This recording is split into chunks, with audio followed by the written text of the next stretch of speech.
Non, non, mais Avant. tu t'as pas répondu à ma Oui. question. T'as pas répondu à ma question. Ouais. Ta fille, Ouais.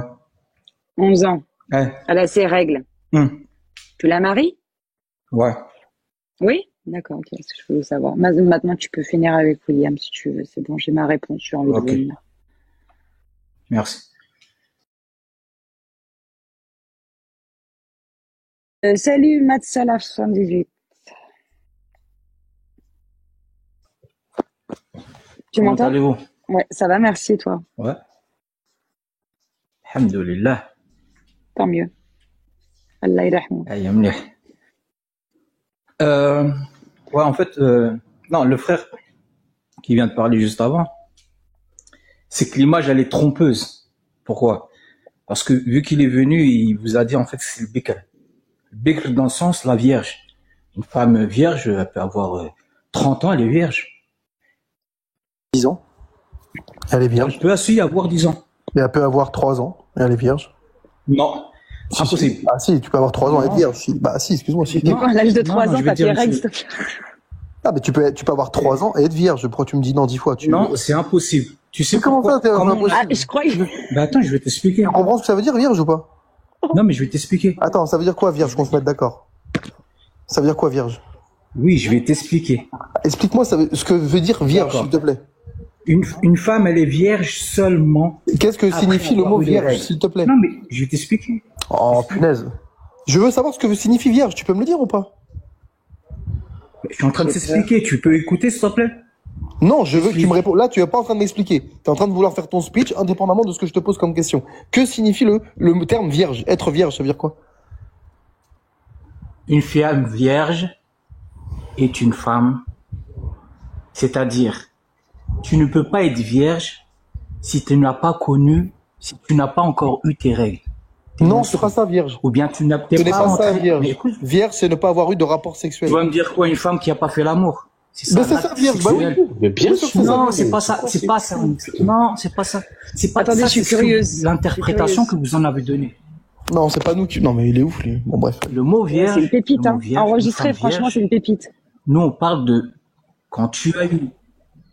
Mais écoute, t'es monstrueux, une femme vierge. Pourquoi? Monsieur, je peux aller dans Parce les que détails, tu s'il ne peux vous pas plaît? faire l'acte sexuel avec une fille qui est non pubère. Interdit. Tu sais c'est quoi? En islam ou hors islam ou je sais pas quoi. Hors D'accord, islam, là, ok, en tout cas, dans pas de souci, l'islam. ok, pas de souci. On va partir dans ton principe. Une fille qui n'a pas eu ses menstrues, elle peut pas. Ok, on est d'accord. Ok. Une fille qui a ses menstrues à 9 ans, on peut? Oui. Oui? Voilà, merci. Je rappelle que cette règle selon laquelle tu pourrais pas avoir de rapport avec une fille tant qu'elle est pas vierge, ce n'est même pas l'avis majoritaire des savants. D'ailleurs, la majorité des savants te disent que c'est pas une question d'âge, c'est pas une question de puberté, c'est une question d'être suffisamment en chair physiquement, Samina, assez en corpulente. Non, ça c'est faux. Ah, Ça, par c'est contre, faux. par contre, tu es en train de parler, s'il te plaît. Par contre, tu es en train de parler. Écoute-moi. Tu mens. Non, on va faire un truc simple. Je suis en train de parler, donc tu m'écoutes, et après je te laisse la parole. Me dis pas c'est faux. Retiens bien une seule chose, hein, sans faire le mec. Tout ce que je te dis, je le dis parce que je sais que je peux le démontrer, et le prouver et le sourcer. Sinon, je me tais et je dis rien. Vas-y. Tout, absolument tout ce que je te dis, je le source. Si tu me demandes ensuite la source, je te donne le livre, le tome, la page, je te mets le texte à l'écran en arabe et on le fait ensemble en français si tu veux. Donc me dis pas c'est faux, tu me diras ça après. Et après, je te sortirai la source et tu diras excuse-moi, je savais pas que c'était vrai. Mais pour l'instant, je suis en train de parler, donc me coupe pas pour me dire c'est faux. Le fait que tu dises c'est faux, c'est pas un argument. Et en plus, tu me coupes dans le truc, tu me fais perdre ce que je veux dire. Et je sais même plus ce que je disais. Il coupe les gens comme ça, c'est relou. Le temps que tu Je vais donner dans l'islam, la femme, tant qu'elle est. Je t'ai dit de l'avis majoritaire. Je vais donner une précision. Vous m'entendez quand je parle ou pas? Vas-y, Radio. Vas-y, Radio, vas-y. Merci. Donc, je vais préciser quelque chose. Donc, en fait, si vous voulez, vous avez un peu tous raison. Je vais préciser pourquoi. C'est donc quand on parle de vierge là, éventuellement dans le débat, on parle de vierge au sens biologique et médical. Ça, on le sait que la virginité, c'est l'absence de rapport S. Ça, c'est dans le sens biologique et médical. Après, il y a le sens symbolique et culturel. Dans certaines cultures, on va plutôt attribuer la Vierge à la pureté, l'innocence ou la chasteté. Donc c'est culturel et religieux. Après, il y a des valeurs morales et religieuses. Donc ça, généralement, c'est les règles de mariage religieux. C'est-à-dire que on se préserve pour le mariage. Et ensuite, celui que j'ai dit, il y a l'état avant la sexualité. Donc c'est pour ça que, en fait, personne n'a tort, en fait. C'est que là, faut qu'ils comprennent que MAD, on est vraiment dans le sens biologique et médical. C'est-à-dire que c'est l'absence de rapport sexuel. Ça, c'est la virginité. Non mais frérot, moi je veux juste dire un truc. Tout à l'heure, je lui ai posé la question, est-ce qu'une fille de 9 ans, elle a 9 ans, c'est-à-dire qu'elle est née il y a 9 ans, elle a juste 9 ans de vie sur cette terre. Est-ce qu'on peut la consommer si elle a eu ses menstrues? Il m'a dit oui. Une petite fille qui a juste 9 ans, elle a juste 9 ans, elle a eu ses menstrues, la pauvre. Eh ben, on peut quand même la consommer. C'est-à-dire qu'il y a un vieux pervers de 50 ans, il va venir et il va dire, moi, je prends ta fille en mariage, il va la ramener dans sa chambre, il va la gueldah. Elle a 9 ans, les frères, elle a 9 ans. Mais Islamateur, je pense que Mad Salaf, là, je crois, et déjà, il n'a pas la bonne définition de ce que c'est que la virginité, en fait. De ce que c'est d'être vierge. Parce qu'il sait pas que les savants. Il vient de le définir, le monsieur, juste avant. Il sait pas que les William, savants. je voudrais Attends, je suis en train de parler, s'il te plaît, tu vas pas à chaque fois Il est en train parler de parler, constant. 2 secondes. C'est un délire, le mec. Chaque fois que je vais ouvrir mon micro, tu vas parler en même temps que moi. C'est un truc de ouf, là. Donc, je dis, il ne sait tellement pas ce que ça signifie qu'il ignore que les savants de l'islam eux-mêmes, quand ils parlent de la bikr, celle qui est bikr, ils te disent bikr balira ou sarira. Pourquoi ils distinguent? Parce que celle qui est balira, c'est celle qui est pubère, et celle qui est sarira, celle qui est impubère. Et ils disent à chaque fois bikr ou sarira ou bikr balira. Donc, dans la terminologie des ulama, des savants de l'islam, le terme bikr, il signifie pas celle qui a déjà eu, qui est déjà pubère. Et quand c'est pour ceux qui veulent une source, par exemple, consultable de suite, vous pouvez aller vérifier aller voir ce que disent, par exemple, le savant hanafite Anas Ahmed Lala. Il a écrit un article sur son site qui s'intitule La Maison de l'Islam, dans lequel le nom de l'article, c'est La femme peut-elle se marier sans la présence de ou le consentement de son père? Et dedans, il explique ce que signifie le terme bikr. Il dit bikr pour chez les hanafites, c'est celle qui n'a jamais connu de mari auparavant, qui n'a jamais été mariée. Et chez les shafi'ites, par exemple, c'est celle qui est vierge. Il parle de la bikr, hein, de celle qui n'a jamais eu soit de mari, soit qui est vierge. Et celle qui est thayyib, donc c'est l'autre terme qu'on utilise dans le hadith, ça désigne soit celle qui a déjà eu un mari, soit celle qui a déjà eu des relations intimes, selon la divergence des savants. Mais personne te dit que dans l'islam que pour utiliser le terme bikr, ça désigne uniquement celle qui est pubère. Ça, je sais pas d'où tu sors ça, mais ça n'existe pas.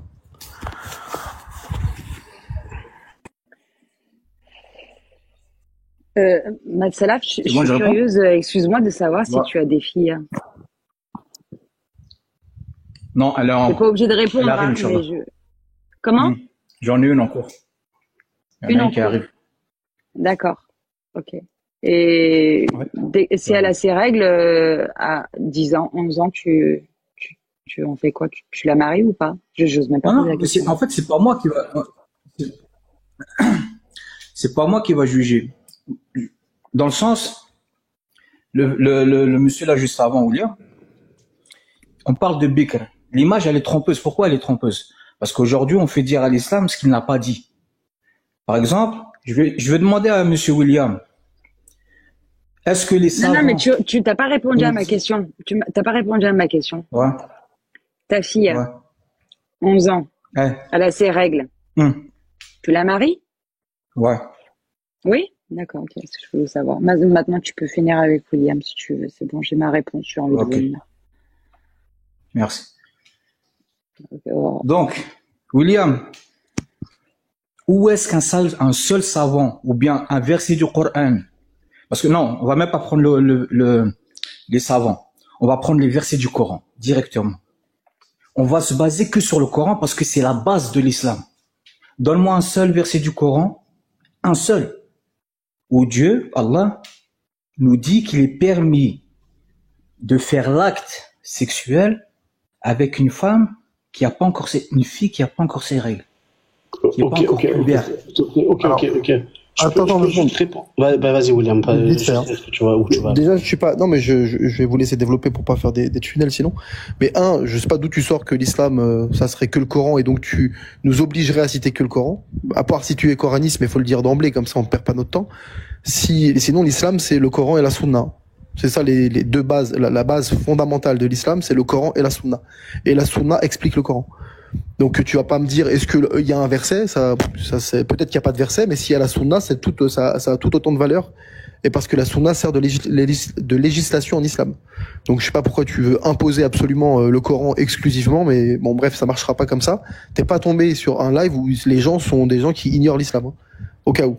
Et deuxièmement, c'est notamment sur la base de la sunna du prophète que l'avis majoritaire des savants, c'est qu'un homme n'a pas à attendre forcément que la jeune épouse soit pubère, parce que le prophète lui-même, quand il s'est marié avec Aïcha, il n'y a aucun texte authentique qui dit que quand Aïcha a 9 ans, elle est partie avec le prophète, c'est parce qu'elle était pubère. Il n'y a aucun texte sahih qui dit ça.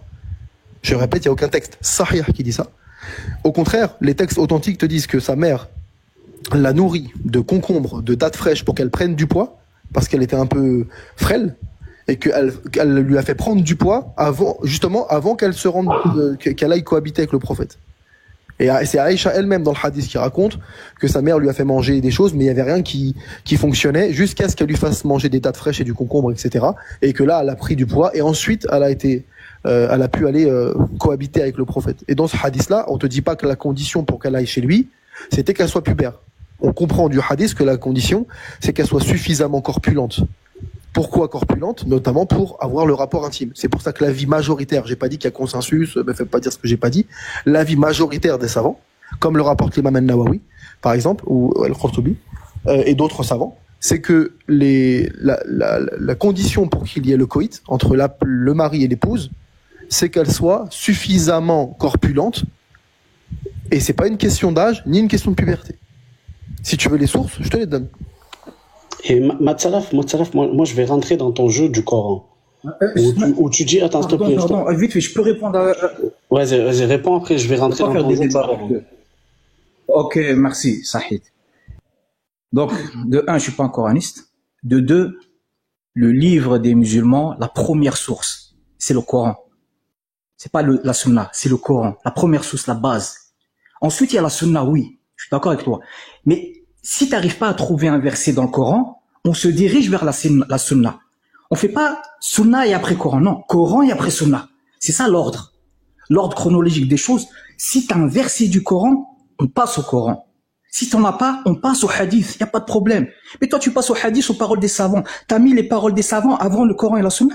C'est pas comme ça. Non, mais donc, je suis pas un musulman. Donne-moi un verset du Coran. Non, je t'ai dit, si y a pas de verset du Coran. Donc, je suis parti dans la sunna.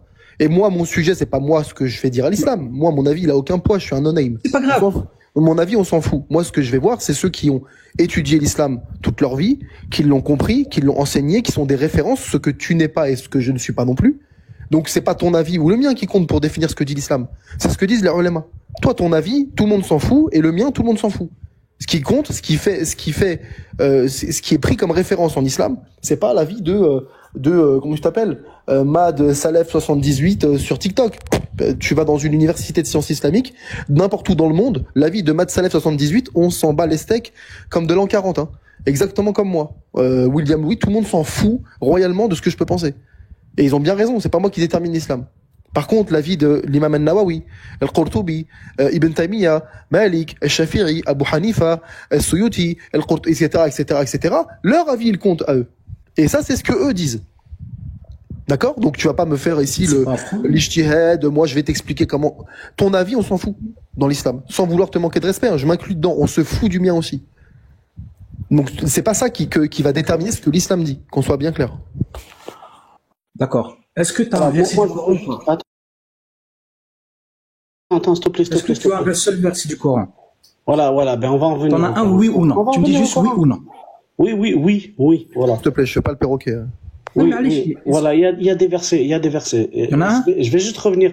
Est-ce que pour toi, on va pas parler du Coran pour l'instant, on va parler juste toi et moi. Est-ce que pour toi, on peut divorcer d'une fille sans l'avoir mariée? Est-ce que pour toi, on peut divorcer J'ai posé une question avant. sans l'avoir mariée? Non, c'est pas comme ça. Je pose une question, tu me réponds, tu me ramènes le verset et ensuite je te réponds. Mais 65.4, allez, verset 65.4. Je pose une question, tu me réponds pas. Et si tu me poses une question, tu veux que je te réponde. C'est pas comme ça. Le débat, il a des règles.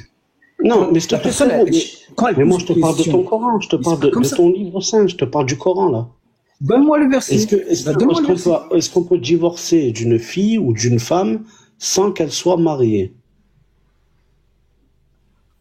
Comment tu veux divorcer une femme qu'elle n'est pas mariée encore? Voilà, merci.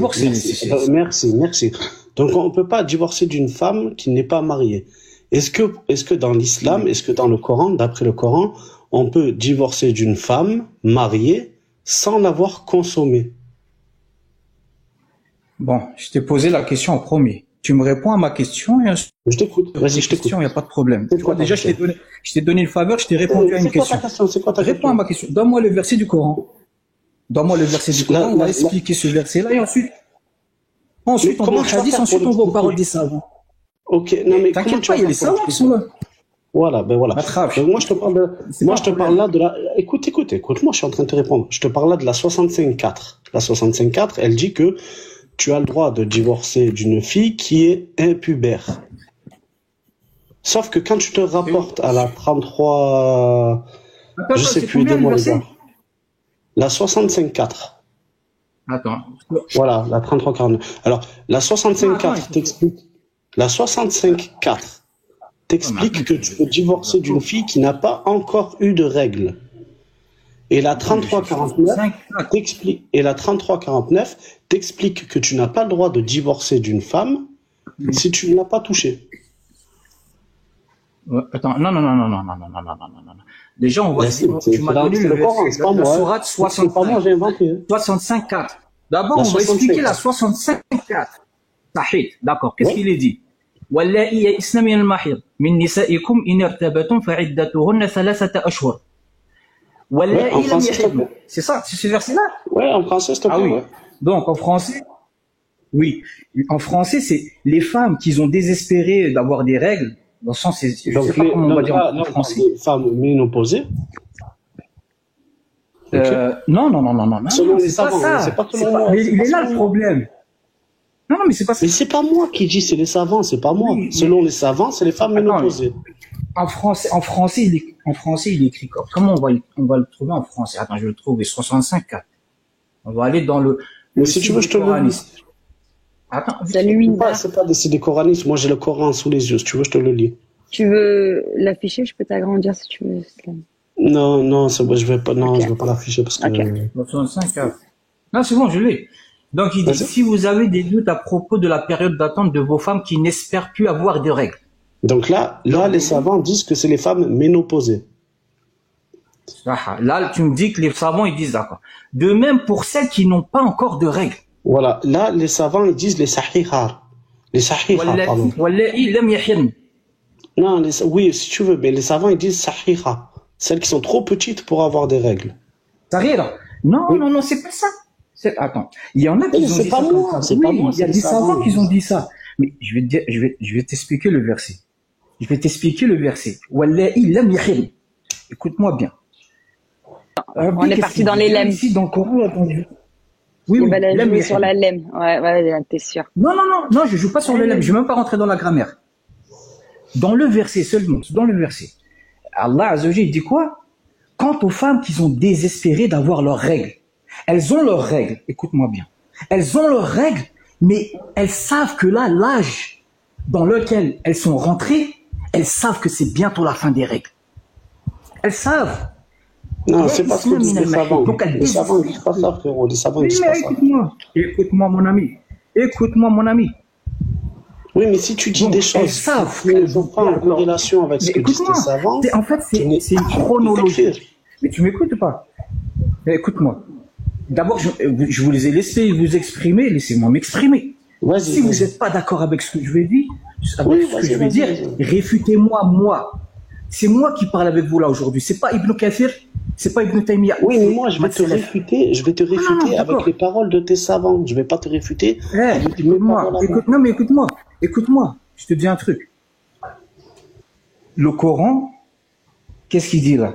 Il dit quant aux femmes qui sont désespérées. En fait, il y a Islam et al-Mahid. C'est les ménopausées. Elles désespèrent d'avoir des règles parce qu'elles sont rentrées dans un âge, elles vont les perdre.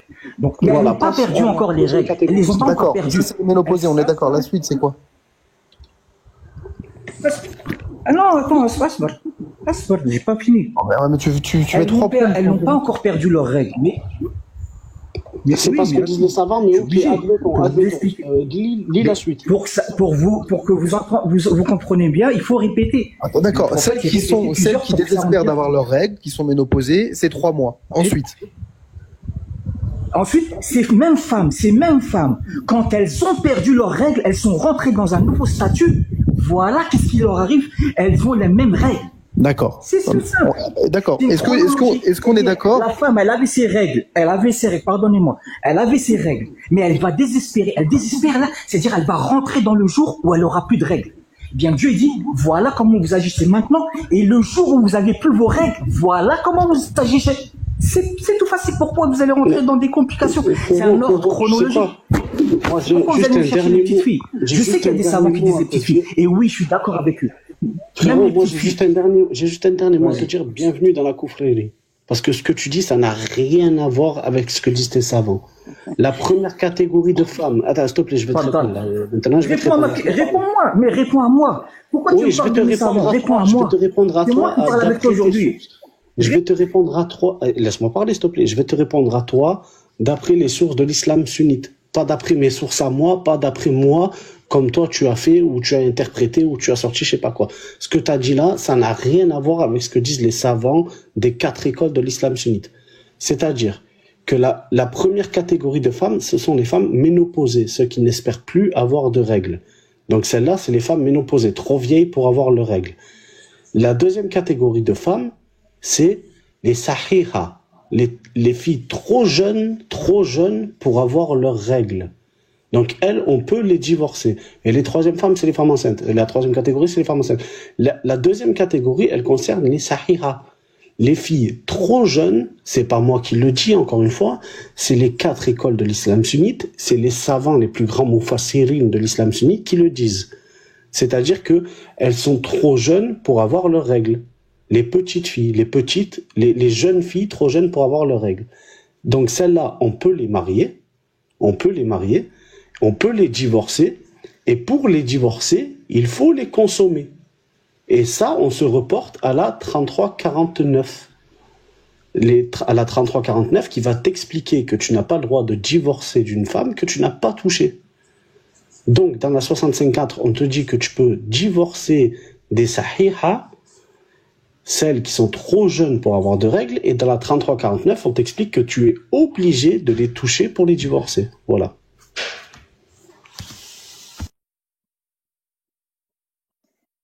Pour être tout à fait précis, on t'explique qu'il faut qu'il y ait consommation. Mais la consommation en islam, c'est pas forcément le coït. Dès lors qu'il y a khalwa, qu'il y a isolement entre l'époux et l'épouse, le mariage est considéré comme consommé, même s'il n'y a pas eu de coït entre les deux. Mais bon, bref, ça veut dire, ça change pas grand chose en vérité. Autant pour moi, pour cette précision. Ça change pas grand chose en vérité parce que s'il y a isolement entre les deux, c'est que le coït est licite. C'est-à-dire que qu'il ait eu lieu ou pas, il aurait pu avoir lieu. La charia ne s'y oppose pas. Et d'ailleurs, ce qui vient conforter cette lecture-là, c'est ce que le prophète lui-même a fait avec Aïcha. Quand Aïcha, à 9 ans, elle vient cohabiter avec le prophète, il n'y a pas de texte authentique qui te dise que c'est parce qu'elle était devenue pubère. Il y a une narration qui est utilisée par certains, mais qui est une narration qui est considérée comme faible, et qui dit qu'elle était pubère à ce moment-là, mais c'est un récit faible.